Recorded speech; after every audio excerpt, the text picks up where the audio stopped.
These are 10 boxing glove names you need to know about. Some of them are quietly bleeding your wallet dry, charging you triple, sometimes quadruple, for a few extra grams of foam and a stitched-on logo.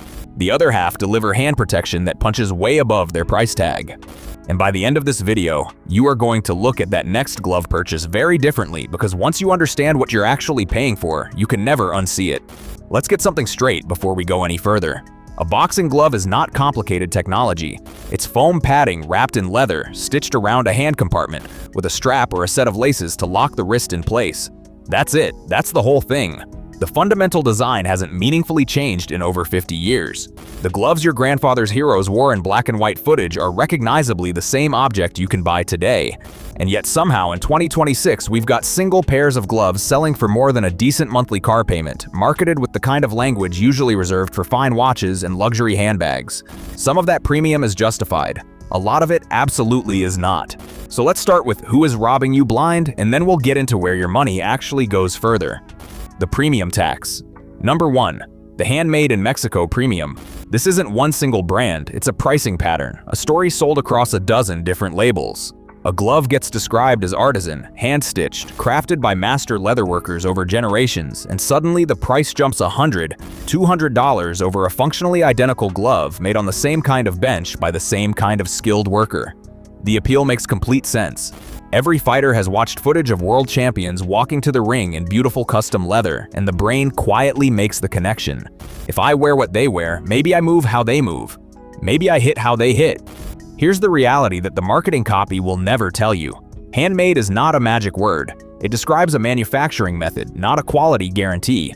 Some of the most inconsistent gloves on the entire market are handmade, precisely because handmade means a human being can have a bad day, rush a seam, misjudge the foam density, or let two gloves off the same bench feel noticeably different from each other. Machine assembly, ironically, is often more consistent. The romance of the word handmade is doing a tremendous amount of heavy lifting, and you are the one paying for that romance dollar for dollar every single time. Number 2. Grant. This one comes onto the list with genuine respect for the history, so hear it out before the loyalists flood the comments. Since launching in 1995, Grant became one of the most iconic and aspirational glove brands in the entire sport. Worn by Floyd Mayweather, Canelo Alvarez, Gennady Golovkin, Gervonta Davis, Devin Haney, Dimitri Bivol, and a long roll call of world champions in the biggest, highest-paid fights of their careers. Mayweather in particular was vocal about loving the way they felt, and his endorsement pushed the brand into legend status.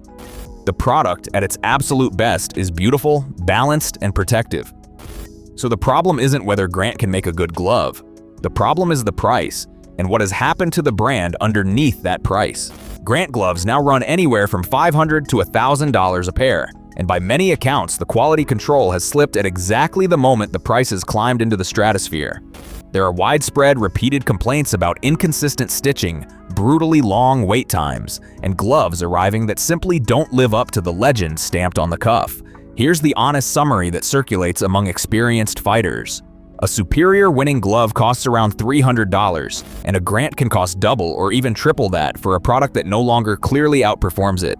The community consensus has quietly shifted. Winning is the premium brand everyone is happy to pay for. Grant has drifted into the overpriced premium category, where almost nobody actually believes you're getting your money's worth. When the people who love a brand the most are openly admitting you are paying for the name and the Mayweather association rather than a measurably better glove, that tells you precisely what that premium is really for. Number 3. The Fashion House Novelty Glove. There exists an entire category of glove that has essentially nothing to do with boxing and everything to do with showing off. Designer labels and luxury fashion houses have all produced boxing gloves over the years, some selling for thousands of dollars a pair, that no serious fighter would ever actually lace up and throw a punch in. These are display pieces, status objects, decorations for an office shelf or a glass case. And while most people watching this already know not to buy a luxury brand novelty glove for real training, the underlying psychology is the exact thing to watch out for, because it bleeds directly into ordinary purchasing decisions. The instinct that a more expensive glove must be protecting your hands better, that the price tag is somehow a proxy for safety, is precisely the instinct these products are engineered to exploit. Past a certain price point, you are no longer buying protection at all. You are buying a logo, an image, and a story you can tell.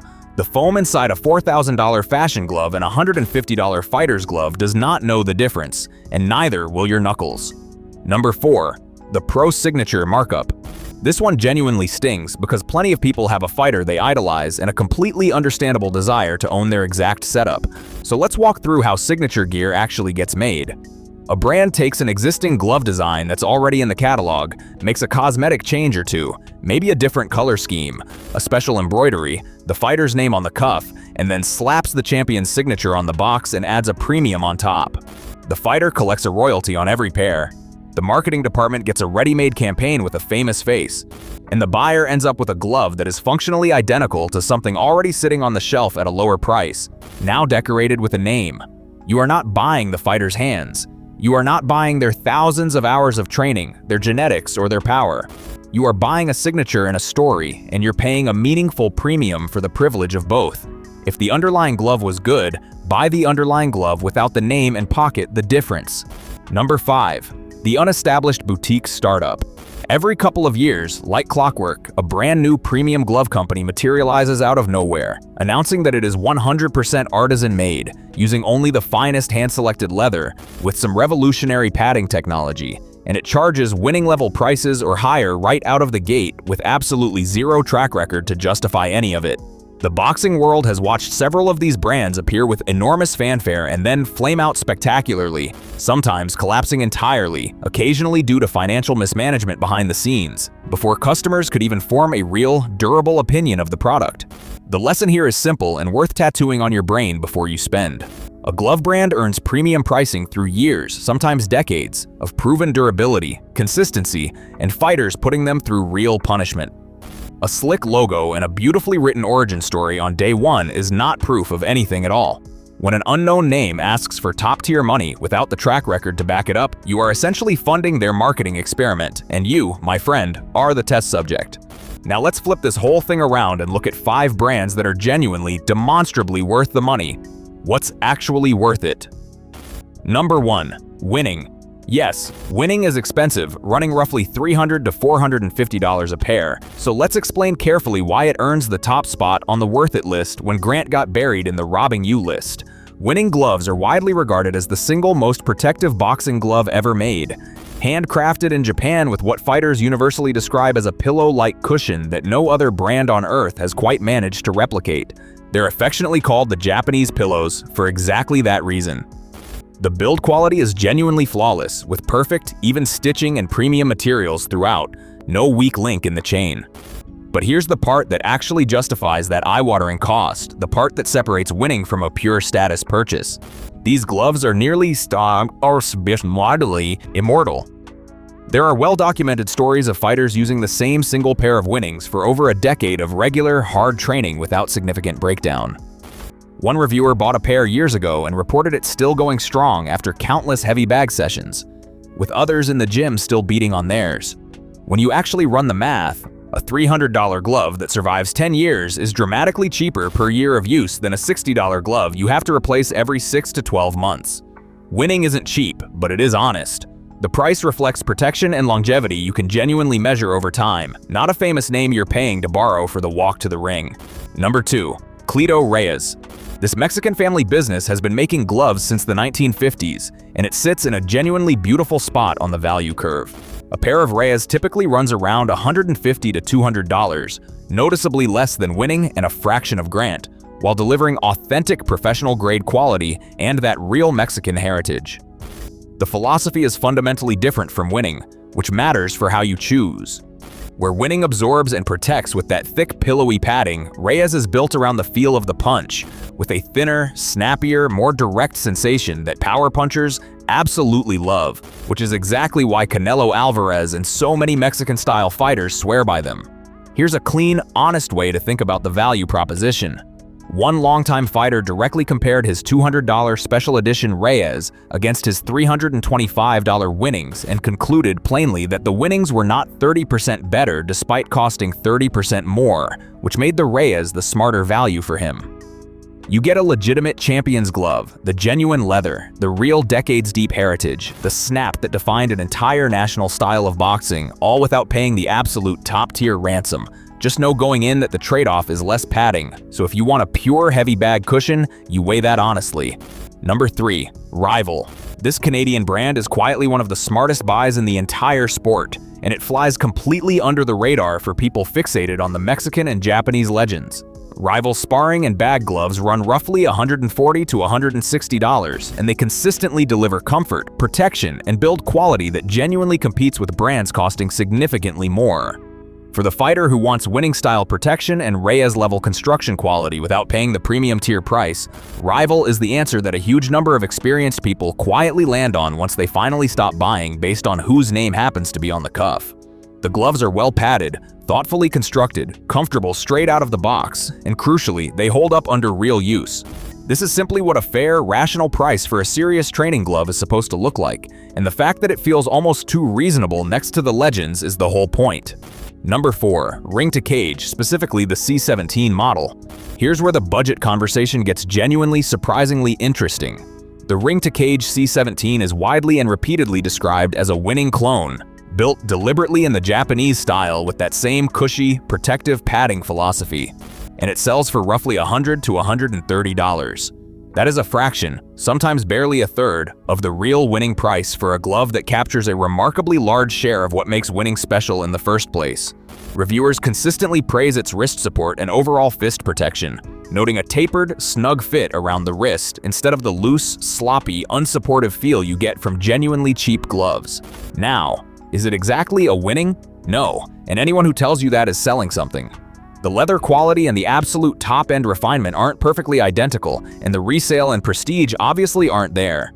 But for the average boxer who wants real Japanese-style protection and simply cannot justify $300 on a hobby or a developing career, the C17 delivers the overwhelming majority of the benefit at roughly a third of the cost. That isn't a sad compromise. That's just an intelligent purchase by someone who did their homework. Number 5. Title and the budget functional category as a whole. Title is about as unglamorous a brand as it gets in boxing, and that is precisely, exactly the point. For the most budget-conscious fighter, the absolute beginner, the person who isn't yet sure they'll stick with the sport, Title makes gloves that are genuinely cheap and genuinely functional. They will protect your hands for bag work and light technical training, they won't disintegrate in a week, and they cost a tiny fraction of any premium brand. The same sensible logic extends outward to the established Thai brands like Fairtex and Twins, which offer solid, durable, well-regarded gloves at reasonable prices for people who want real quality without paying the boxing name markup. Nobody is going to write romantic poetry about a pair of Title gloves, and that's fine. Because for a brand new boxer still figuring out whether they're even going to fall in love with this sport, spending $40 to $60 on something honest and functional is infinitely, dramatically smarter than dropping $500 on a pair of Grants they might abandon in a drawer after 3 months. The single most important glove in the world is the one that lets you actually train today, safely, without wrecking your hands or your bank account. The real math. Time to bring this whole thing together, because the pattern underneath all of it matters more than any single brand. The boxing glove industry, much like the broader combat sports gear market and frankly the entire luxury goods world, has a serious markup problem dressed up convincingly as heritage and craftsmanship. Consider what is actually physically inside a boxing glove. Layered foam or latex padding, a leather or synthetic leather outer shell, a fabric hand compartment lining, thread, and a strap or a set of laces. That's the bill of materials. The raw cost of those materials, even in a genuinely premium glove, represents a small and shrinking fraction of the final retail price. What you are paying for past a certain clear threshold is the name on the cuff, the fighter association in the advertising, the country of origin mystique, and the marketing budget required to keep that mystique alive. And here is the uncomfortable truth. None of that, not 1 cent of it, ever touches your actual knuckles when the punch lands. Here's what nobody trying to sell you a $500 pair of gloves wants you to fully internalize. Protection comes from padding density, construction quality, and proper fit. It does not come from price. A well-built $130 ring to cage protects your hands. A well-built $150 Reyes protects your hands. The leap from $150 up to $500 does not somehow grant you 3 times the hand protection, because that is simply not how physics and foam work. There is a hard ceiling on how much any glove can realistically protect a human hand and wrist, and the best, most honest brands reach right up close to that ceiling well before you ever climb into the boutique stratosphere. Everything above that point is paying for feelings, not safety. Now let's be completely fair about durability, because it's the one genuinely strong argument for spending more, and it deserves respect. It is absolutely true that a premium glove like Winning or Cleto Reyes can last 3 to 5 years, sometimes far longer, while a genuinely cheap glove might break down, lose its padding shape, and split its stitching within 6 to 12 months of hard use. That is a legitimate, real value case, and it's exactly the reason Winning earned its place at the top of the worth it list rather than the bottom of the other one. But notice carefully which brands actually win that durability argument. It's the honestly priced premium and mid-tier names, the Winnings and the Reyes and the rivals, not the $1,000 status symbols. You do not need to spend $1,000 to get a glove that survives a decade. You simply need to spend deliberately, on construction rather than on celebrity. So the real question was never which glove is the most expensive, or which one your favorite champion happened to be paid to wear. The real question is which glove delivers the protection, the fit, and the durability that your hands and your training actually require, without paying a heavy tax on somebody else's name and legend. Ask that honestly, the answer for the overwhelming majority of fighters lives somewhere between $100 and $300, scaling with how often you train and how many years you want the glove to last. It does not live up in the 500 and above trophy tier, no matter how beautiful the leather looks under the ring lights. So next time a glove upgrade comes into focus, do this. Ignore the fighter on the poster. Ignore the country proudly stamped on the cuff. Ignore the breathless story about generations of artisans.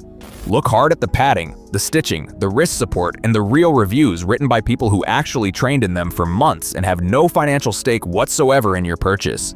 Because at the very end of the day, the most important piece of equipment in all of boxing was never the glove. It's the hand inside it, and the work, the sweat, the reps, the relentless repetition you are actually willing to put in. Leather wears out, logos fade. Technique, conditioning, and heart are the only things that ever truly carried a fighter. The gloves are just the wrapper. Spend smart, protect your hands, and put the difference toward more time in the gym, because that, and only that, is the upgrade that has ever actually mattered.